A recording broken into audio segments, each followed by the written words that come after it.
There's a level of focus so sharp, so steady, that even chaos can't reach you. That's what this video is about. Become so focused that nothing can distract you isn't just a catchy phrase. It's a mindset, a muscle, a practice. In today's world, where your attention is the most valuable currency, being able to direct it fully, to lock in and stay there, is not just rare, it's powerful. And the truth is, most people are chasing focus the wrong way. They force it, they fight distractions, they burn out, and then wonder why their mind still drifts. But what if you could train your brain to return, calmly, quickly, without judgment, every single time? What if focus became your natural state, not your struggle? This isn't about willpower. It's about understanding the architecture of attention and using ancient, proven methods to build something modern life is quietly eroding: unshakable concentration.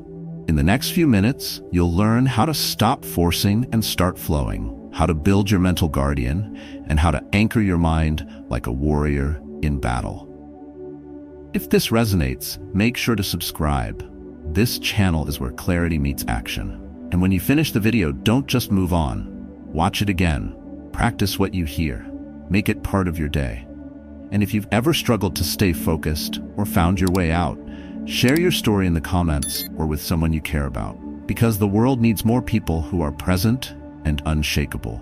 1. Focus doesn't come from forcing it. The more you chase focus, the faster it runs. That might sound poetic, but it's a brutal truth in the age of distraction. We've been trained to believe that if we just try harder, if we grit our teeth, gulp down more caffeine, block more apps, and wear tighter noise-canceling headphones, then maybe we'll finally sit down and do the thing. But what if trying harder is the very reason you're stuck? Focus doesn't come through force. It comes when the internal resistance drops. And the problem is, most of us are unknowingly fighting ourselves. Picture someone sitting at their desk, surrounded by productivity tools. Pomodoro timers, blocked websites, and soft ambient music playing. They've done everything right, technically. But 2 hours go by, and the page is still blank. What's missing isn't discipline, it's alignment. Because real concentration doesn't respond to pressure. It responds to permission. The moment we grip the mind tightly, like holding water in a clenched fist, we lose what we're trying to hold. And the tighter we hold, the faster it escapes. That's not weakness. That's how the mind works. You don't force a muddy pond to clear by stirring it. You let it settle. The same applies to attention. The Stoics understood this long before neuroscience did. They knew that clarity emerges when agitation stops, and they practiced stillness not as escape but as a form of power. Focus, they believed, wasn't about overcoming the noise, but refusing to react to it. It's not something you create through brute force, but something you allow by building the right conditions for it to rise on its own. And that begins by understanding your inner resistance. When you push your mind too hard, it pushes back. It burns energy, spins into frustration, then crashes into fatigue. That's not a sustainable focus. It's mental sprinting without breath. If you've ever sat down to work and found your thoughts drifting within minutes, thinking about dinner plans, a text you forgot to reply to, or a sudden urge to check the weather, you know what it feels like to resist reality. But the truth is, distractions aren't the real enemy. The war begins the moment you fight the fact that you're distracted. That internal resistance becomes your real opponent. Letting go doesn't mean giving up. It means working with your mind instead of against it. It means shifting from a mindset of control to a mindset of cooperation. You guide your focus like a river, not a rope you yank. And that starts with observation. When the mind wanders, you don't scold it. You notice, you return, you settle, you create stillness instead of stress. That's the foundation of mental discipline habits. Not rigid control, but repeated returns with awareness. Ironically, the people who build unshakable concentration are often the ones who stop chasing it. They stop labeling every thought as a mistake, stop beating themselves up over a wandering mind. They replace judgment with presence. And over time, something changes. The mind, no longer pressured or punished, begins to cooperate. It settles, it sharpens, it starts to trust you. That's when the deeper work begins, not just blocking out distractions, but becoming immune to their pull. So next time you sit down to focus, don't tense up. Don't start by gripping tighter. Start by loosening the need to control everything. Breathe once, Let the dust settle, and remind yourself the stillness you're searching for isn't found through effort. It's revealed when the effort stops. That is the quiet power of attention. That is how you begin to train attention like a warrior, not with a sword, with stillness. 2. Keep your mind on one single point. A scattered beam warms nothing. A focused beam burns through steel. That's not a metaphor. It's the reality of your attention. Most people don't struggle because they lack intelligence or talent. They struggle because their attention is too thin, too wide, too easily hijacked. In a world that constantly pulls you in every direction, the real strength isn't in doing more. It's in anchoring your mind to one single point and returning to it with unwavering consistency. That point doesn't have to be big or dramatic. It just has to be yours. There's a neighbor I used to watch when I was a kid, an old carpenter who barely spoke, but every table he made looked like it belonged in an art gallery. He didn't multitask. He didn't hum along with music or check his phone every 5 minutes. He simply stared at the line of the wood, one cut at a time. That cut wasn't just his task. It was his world. There was a kind of quiet intensity to his work, the kind you don't fake. He told me once, "When I look at the grain, I see where it wants to go." That wasn't magic. It was focused, trained, and earned over years of showing up for one thing at a time. That's the lesson the Stoics knew long before neuroscience gave it a name. Build unshakable concentration by choosing one object and giving it your full attention, not just once, but over and over. The point is not to eliminate all distractions forever, because you can't. The point is to know where to return. Whether it's your breath, a phrase, a question, a movement, what matters is the return. Each return is a rep. Each rep strengthens your ability to hold, and the stronger your hold, the less the world can pull you apart. Think of your attention like a muscle. You don't build strength by flexing it once, you build it by returning to the motion again and again until it becomes effortless. That's how you train attention like a warrior, not by attacking distractions, but by committing fully to the target. One target, not 10, not 5, one. Even if your mind drifts, even if the noise around you gets louder, even if the temptation to shift is always present, you return, not angrily, not perfectly, just with discipline. People think focus is a gift. It's not. It's a ritual, a discipline, a daily mental habit forged by doing the small thing with total presence. Athletes don't stare at the crowd, they fix on the ball. Surgeons don't glance at the clock, they stay with the incision. When you anchor yourself to a single point, you stop floating, you begin to pierce through. The mind finds calm in narrowness, not because the world disappears, but because you've chosen not to follow it. In a distracted world, attention is a rare and powerful form of rebellion. When you pick your point, you take control back from the noise. When you return to it, you're proving that your mind is no longer a slave to impulse. That is clarity. That is presence. And that is how you begin to build layered mental discipline for focus, not through perfection, but through the repetition of stillness. The power isn't in never drifting. It's always coming back, to the breath, to the cut, to the word, to the moment. One point, total presence, every single time. 3. Every return makes you stronger. It's not that your mind wandered, it's that you returned. That's the training. People often believe that focus means never drifting, never checking their phone, never losing the thread of thought. But the truth is far more human and far more powerful. No one, no matter how disciplined, stays in perfect concentration forever. Not even elite athletes, not even monks in silence. The real strength isn't in how long you can hold focus without slipping, but in how quickly and calmly you come back when you do. That comeback, that return, isn't a failure. It's the foundation of mastery. There's a boy I once watched at the skate park. He must have fallen 20 times on the same ramp. But each time he got up, he made a small adjustment. His feet are a little tighter, his shoulders are a little looser. And each time, he came back with less hesitation, more clarity. Then, on the 21st try, he landed it. He didn't win because he avoided failure. He won because he built strength through failure. That's what real mental discipline looks like. It's not clean, it's not glamorous, it's not about perfection. It's about the mental muscle you build every time you come back. Stoic philosophy calls this constancy, the quiet strength of not giving up. You may pause, you may falter, but you don't vanish. That's what separates those who rise from those who drift away. When your attention breaks and you notice it, when you gently release the distraction and return to your anchor, you're not starting over. You're getting stronger. It's like lifting a weight. The rep isn't the moment you're perfectly still, it's the moment you struggle and pull yourself back to form. That tension is what builds inner power. But too often we treat distraction like a moral failure. We get frustrated, ashamed, and annoyed with ourselves. That emotion, ironically, is worse than the distraction itself, because judgment adds weight to the mind and weight kills clarity. What if, instead, you saw each return as a win? What if every time you noticed your mind had wandered, you celebrated it, not because you failed, but because you were awake enough to see it?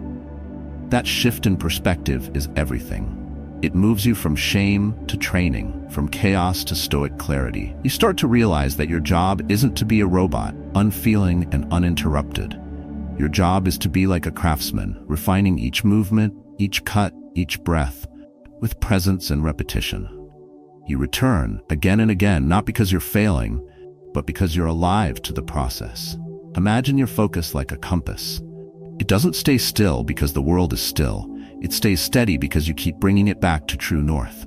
The more you do it, the faster the needle returns. What used to take 10 minutes of struggle might eventually take 10 seconds of breath. That's the power of quiet resilience. You're no longer afraid of distraction because you trust your ability to return. And that trust, that's what builds unshakable concentration. Not force, not willpower, but repetition. Quiet, simple, consistent returns. No drama, no story, just the discipline to come back. Again and again and again. Until one day, you look up and realize you're no longer afraid of drifting. Because you've trained the one skill that matters most, the ability to return without losing your center. That is mental strength. That is stoic focus in action. 4. When you stop forcing, you start flowing. Effort is useful, but only until effort becomes the obstacle. That's the line we rarely notice until we've already crossed it. We begin with discipline, with structure, with intention. But somewhere along the way, the effort turns rigid. The breath becomes shallow, the grip too tight, the mind too loud. What started as focused attention turns into tension. And that tension, ironically, is what blocks the very flow we were trying to create. There's a reason you can't force your way into a state of deep work. Flow isn't driven by pressure. It's invited through presence. There's a moment familiar to anyone who's ever driven alone on a quiet road. Music playing low, rain brushing the windshield, and the wheels turning almost on their own. You're alert, but you're not straining. You're not thinking about driving. You're just moving. That state, where time folds in on itself, where effort dissolves and action becomes natural, is flow. And it never comes when you're trying too hard. It comes when the trying stops. A friend of mine once painted deep into the night. No sketch, no plan, just a canvas, a brush, and silence. When he stepped back, hours had passed, and the painting was finished. He blinked and said, "I don't even remember doing it." That's not amnesia, that's absorption. That's the calm manifestation of full focus. The state where your thinking mind steps aside and your intuitive mind takes over. You're not disconnected, you're more connected than ever. Just not to your thoughts. You're connected to the work itself. The Stoics never glorified control, they glorified awareness. Control is brittle, it demands, it tenses. Awareness listens, it moves with what's happening instead of against it. When you try to dominate your own attention, you create resistance. But when you allow attention to settle, you step into a different kind of power. The kind that doesn't need force. The kind that trusts timing, rhythm, and process. That's what deep focus training is really about. Not endless willpower, but learning to let go of friction. It's the same reason elite athletes talk about being in the zone. They're not thinking about form. They're not micromanaging every movement. Their body knows. Their breath knows. Their awareness expands. And the moment they start thinking too much, when they begin to force, they break the spell. Performance suffers. That's true whether you're shooting a basketball, writing a sentence, or having a hard conversation. The more you try to control the outcome, the more you disrupt your natural ability to show up fully. Letting go doesn't mean being lazy. It means trusting the part of you that's been trained. It means having the courage not to grip so tightly, It means stepping into stillness with the belief that stillness is not empty, it's intelligent. It holds all the clarity you were chasing when you were trying too hard. And it's often in that stillness where your best ideas appear, where your next move becomes clear, where your mental clarity becomes instinct. So when the work feels heavy, when your focus feels blocked, when you feel like you're pushing and getting nowhere, pause. Breathe. Remember that not all progress is loud. Sometimes the best thing you can do for your mind is to step back and let it breathe on its own. Flow is not something you chase, it's something you allow. And the more you trust that, the more often it will return. You don't build mastery by clenching tighter. You build it by knowing exactly when to release. And that's the moment the real work begins. Not with force, but with quiet power. 5. Part of your mind is always watching. Distraction is not the enemy. Delay in returning. We often think that staying focused means locking our attention in place like a steel trap. But real focus is more alive than that. It breathes, it expands, it contracts. And even in the middle of deep concentration, a small part of your mind, if trained, remains awake, quietly watching. This is not control, it's awareness. It's not about micromanaging every second. It's about having a silent observer inside you, ready to bring you back when you begin to drift. I once knew a chef who worked in a noisy, chaotic kitchen. Orders flying in, pans clanging, people are shouting across the room, and yet he moved through the noise with ease. He cooked, he spoke with the team, he watched the timers and the sauces all at once. I asked him how he did it, and he said, "I don't control everything. I just listen to everything." That was his secret. He had trained a part of his mind to stay steady in the storm. He didn't resist the chaos, he moved with it. He kept a part of his attention slightly above the noise, not judging, not forcing, just listening. That's what the Stoics called inner watchfulness. A layer of attention that's not involved in the doing, but never leaves the room. It doesn't panic when you lose focus. It doesn't shame you. It simply notices. And that noticing is everything. Because once you notice, you can return. And in that return, you get stronger. That's how you build unshakable concentration. Not by being perfect, but by becoming fast at coming back. Do you check your phone during work? Fine. You notice, you put it down. You return. That's not failure, that's training. What separates those who drift for hours from those who bounce back in seconds is this silent part of the mind that's always watching. At first, it takes minutes to notice you've wandered. Then it becomes 30 seconds, then 5. Then the return is instant, automatic, like a reflex. This is not about grinding harder, it's about waking up sooner. And once your inner watchman is trained, you stop needing perfect conditions to focus. You stop depending on silence, on locked doors, on airplane mode. Because even if noise enters, even if your attention wobbles, a deeper part of you knows the way back. This is why meditation exists in so many forms. It's not about emptying the mind. It's about noticing when you've left and gently returning. It's that exact moment of noticing, that split-second flicker of awareness that begins to rewire your attention. It's the mental equivalent of catching your balance after tripping.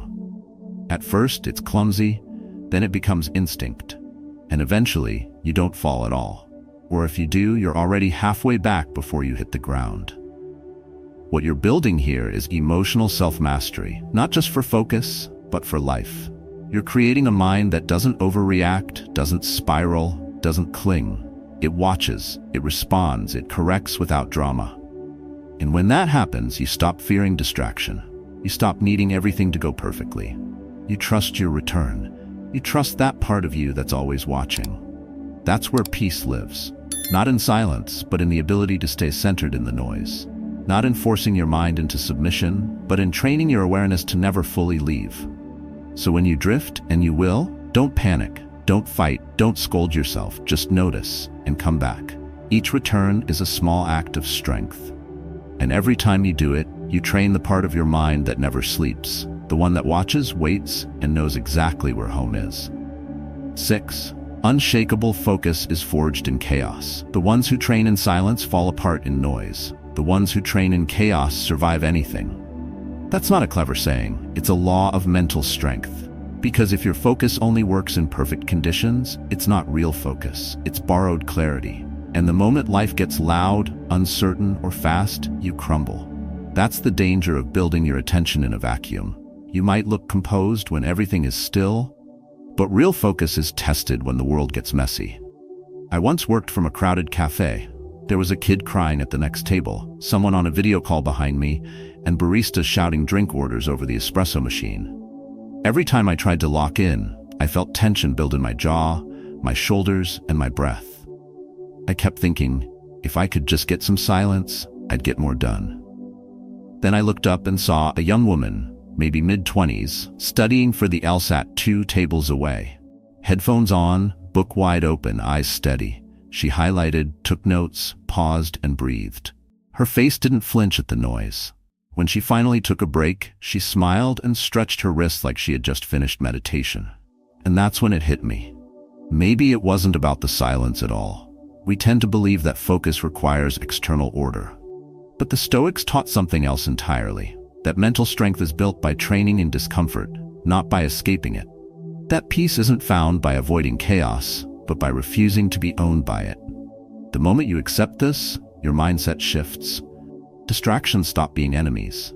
They become tools. Each phone buzz, each passing voice, each mental urge to click another tab, they're no longer interruptions. They're weights in the mental gym. And every time you return, every time you don't react, you're building unshakable concentration in the only place it really matters, the real world. Think about it. If a samurai trains only in a quiet dojo, how will he react when arrows start flying? If a boxer only spars in silence, how will he perform when the crowd is screaming? The truth is, mental clarity doesn't come from calm surroundings. It comes from mastering your own energy within the noise. Because life is noise. The inbox won't stop. The people around you won't always be mindful. The world will pull. So train where you are. Train in the middle of it. This doesn't mean you don't ever seek stillness. Stillness has its place. But if you need stillness to function, you've built a fragile mind, a fragile focus. The real power is when you can sit in the noise and still choose your task. When the phone rings and you don't flinch. When the world spins and your attention holds. That's what Stoic focus techniques are built for. Not creating false control, but building quiet strength inside the storm. Every day gives you opportunities to train this. The coworker who interrupts you mid-thought. The child is calling your name while you're thinking. The chaotic line at the grocery store when you're trying to read. Each one is a doorway, not a disruption, to a stronger presence. If you can learn to breathe there, to notice without reacting, to return without emotion, you're not just focusing, you're training your nervous system to remain steady, calm, present. The goal isn't to eliminate noise, it's to stop being shaped by it. Because once you build a mind that holds steady in chaos, you'll realize something quietly powerful. Most people never train this way. And that's exactly why most people break. You won't. Not because you're lucky, but because you forged your focus where others fled. 7. 3 layers that make your focus unbreakable. Anchor, flow, guardian. Alone, they're fragile. Together, they're unshakable. That's the quiet architecture of real focus. Not built on hype, not built on hacks, but built on structure. Most people approach focus like a burst of energy, a sprint, a one-time push. But real concentration is not a one-layered act. It's a system. And like any system, it breaks if one part fails. What makes it powerful is not any single part, but how each layer supports the other, how they interact, overlap, and protect you when your mind begins to slip. One morning I sat down early to write. It was still dark, the world quiet. I picked a word, clarity, as my mental anchor. Every time my thoughts began to drift, I would return to that word. It wasn't magic, just repetition. Eventually, the words started flowing. Paragraphs formed like water. I wasn't thinking about the structure anymore. I was just inside the office. Then, halfway through, the phone rang. I answered, spoke briefly, hung up, and without thinking I went back to writing. Same flow, same rhythm, no loss. That's when I understood. I wasn't holding focus. The system was. Because I had an anchor, I knew where to return. Because I had flow, I wasn't forcing it. And because I had a guardian, a trained awareness, I noticed the distraction without being pulled into it. Most people try to build focus using just one piece. They pick an anchor and get rigid, or they chase flow and get lost, or they build awareness but don't know where to return. One by one, these fall apart, but together they reinforce each other. When the anchor holds you steady, flow holds you steady. When flow begins, the guardian helps you protect it. When the guardian activates, it brings you back to the anchor. A full cycle, a complete defense. This is what Stoic resilience looks like. Not a mind that never moves, but a mind that knows how to return, how to adapt, and how to hold itself together under pressure. It's not about being unshakable by nature. It's about being trained that way. Like a house built on 3 solid foundations, this inner structure resists collapse. Not because the storm never comes, but because the foundation has been forged, tested, and layered with intention. You don't need to be perfect to build this. You just need to train deliberately. Start with an anchor, something simple and repeatable. Then let yourself enter flow, not by force, but by trust. And most importantly, train the guardian, the part of you that watches silently, that notices distraction early, and brings you back without emotion. At first, this will feel clunky. You'll forget. You'll fall out. But the beauty of this system is that it's designed for that. It doesn't punish drifting. It's built on returning. This is why deep focus training isn't about chasing silence or cutting out every distraction. It's about engineering your inner framework to hold up under pressure. Because in the real world, silence is rare. Interruptions are constant. But if your anchor is strong, your flow fluid, and your guardian sharp, you can continue, undisturbed, while the world around you moves. That's not a trick. That's discipline. That's mental strength through design, not accident. So when you feel scattered, don't ask yourself what app you need. Ask what's missing. Are you lacking an anchor? Is your flow forced? Has your guardian fallen asleep? These aren't just techniques. They are layers of inner defense. Build them one at a time. And when they lock together, you'll no longer be fighting for focus. You'll be held by it. Not perfectly, but powerfully. Not because the world got quiet, but because you did. Becoming so focused that nothing can distract you is not about chasing silence or blocking every notification. It's about building something stronger, unshakable concentration from the inside out.